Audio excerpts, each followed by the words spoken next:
ત્રિનેત્રમાં આગળ વધી તો લુખ્ખાગીરીની લંકાને હવે કાયદાનો આકરો લૂણો લાગ્યો છે। પાટણના કુખ્યાત વ્યાજખોર ભાવેશ રબારીના ગેરકાયદે બંગલા પર હવે ડિમોલિશનનું કાઉન્ટડાઉન શરૂ થઈ ગયું છે। જેણે વર્ષો સુધી નિર્દોષોના પરસેવાની કમાણી હડપ કરીને આલિશાન મહેલ ચણ્યો, તંત્રએ માત્ર 7 દિવસની આખરી મોહલત આપીને સ્પષ્ટ કરી દીધું છે કે કાં તો ગેરકાયદે બાંધકામ જાતે હટાવો, નહીતર સરકારી બુલડોઝરની ગર્જના બંગલાને ધૂળધાણી કરી નાખશે।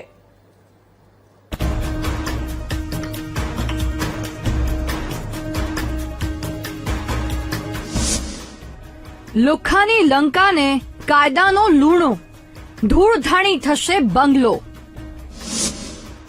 7 દિવસનું અલ્ટિમેટમ, લુખ્ખાગીરીનું સામ્રાજ્ય હવે ખતમ। ગુનાહિત ઇતિહાસની કાળી કમાણીનું સામ્રાજ્ય થશે સાફ। પાટણના ડોનની લંકા પર કાયદાનું કાઉન્ટડાઉન। પાટણના કુખ્યાત અને વ્યાજખોરીના પર્યાય ભાવેશ રબારીના ગેરકાયદે બંગલા પર હવે કાયદાનો હથોડો પડવાની તૈયારીમાં છે। તંત્રએ ગેરકાયદે બાંધકામને તોડી પાડવા માટે 7 દિવસનું અલ્ટિમેટમ આપીને સ્પષ્ટ સંકેત આપ્યો છે કે હવે લુખ્ખાગીરીના દિવસો પૂરા થયા। વર્ષો સુધી જેણે વ્યાજના વિષચક્રમાં નિર્દોષ પરિવારોને ફસાવ્યા, મિલકતો હડપ કરી અને ભયના જોરે પોતાનું અનીતિનું સામ્રાજ્ય ઊભું કર્યું, આજે એ જ સામ્રાજ્યના પતનનું કાઉન્ટડાઉન શરૂ થઈ ગયું છે। આ સર્વે નંબર 166 નંબર છે, જેની 3 હેક્ટર 0829 ચોરસ મીટર જમીન ગૌચરની હતી અને એની બાજુમાં જ આ વ્યક્તિ દબાણદારનું પોતાની મિલકત હતી, એમાં 500 ચોરસ મીટર એને કરાયેલું હતું, એના નામે અનેક ખોટું વીજ કનેક્શન લીધેલ છે। અત્યારે જે બિલ્ડિંગ ઊભું છે ત્યાં આગળ એને કરાયેલું છે? ના, એ ગૌચરની જમીન છે, 7108 ઊંટા જમીન માપણી માટે અમે આ અગાઉ એક ભાઈએ અરજી કરેલી હતી, મનીષભાઈ કરીને, એ બાબતે 4/11/2025 રોજ ગ્રામ પંચાયતે માપણી માટે ફી ભરેલી હતી અને 10/11/2025 રોજ આ સ્તરની માપણી થયેલી હતી અને આજે સવારે 20 તારીખે આ જગ્યાની માપણી સીટ મળી અને હદ દિશા નક્કી કરી દબાણ દૂર કરવાની કાર્યવાહી ચાલુ કરવામાં આવી છે।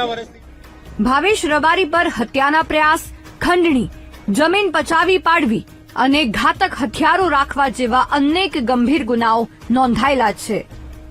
ગરીબ અને મધ્યમ વર્ગના લોકોને ઊંચા વ્યાજે નાણાં આપી બાદમાં પઠાણી ઉઘરાણી કરીને તેમની કિંમતી જમીનો અને મકાનો લખાવી લેવા એ તેની મુખ્ય મોડસ ઓપરેન્ડી છે। અગાઉ પાસા હેઠળ જેલની હવા ખાઈ આવેલા આ શખ્સને એમ હતું કે કાયદો તેના ખિસ્સામાં જ છે। જે શખ્સ અત્યાર સુધી પોતાની લુખ્ખાગીરી અને વ્યાજખોરીના જોરે નિર્દોષોને ધમકાવતો હતો, આજે તે પોતે કાયદાના લાંબા હાથથી બચવા માટે ઉંદરની જેમ દરમાં ભરાઈ ગયો છે। જો કે ભાવેશ ભલે ફરાર હોય, પણ તંત્રનો ન્યાય હવે અફર છે। તેના ગેરકાયદે આલિશાન બંગલા પર લાગેલી નોટિસ એ વાતની સાક્ષી પૂરે છે કે તે ભલે ગમે ત્યાં છુપાય, પણ તેની કાળી કમાણીથી ઊભી કરેલી લંકા તો હવે જમીનદોસ્ત થઈને જ રહેશે।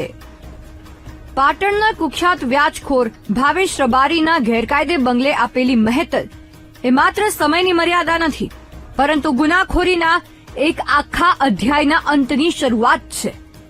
જેણે વર્ષો સુધી નિર્દોષોના આંસુ અને લાચારી પર પોતાની અમીરાત ઊભી કરી હતી, આજે જ મિલકત તેના પતનનું સ્મારક બનવા જઈ રહી છે।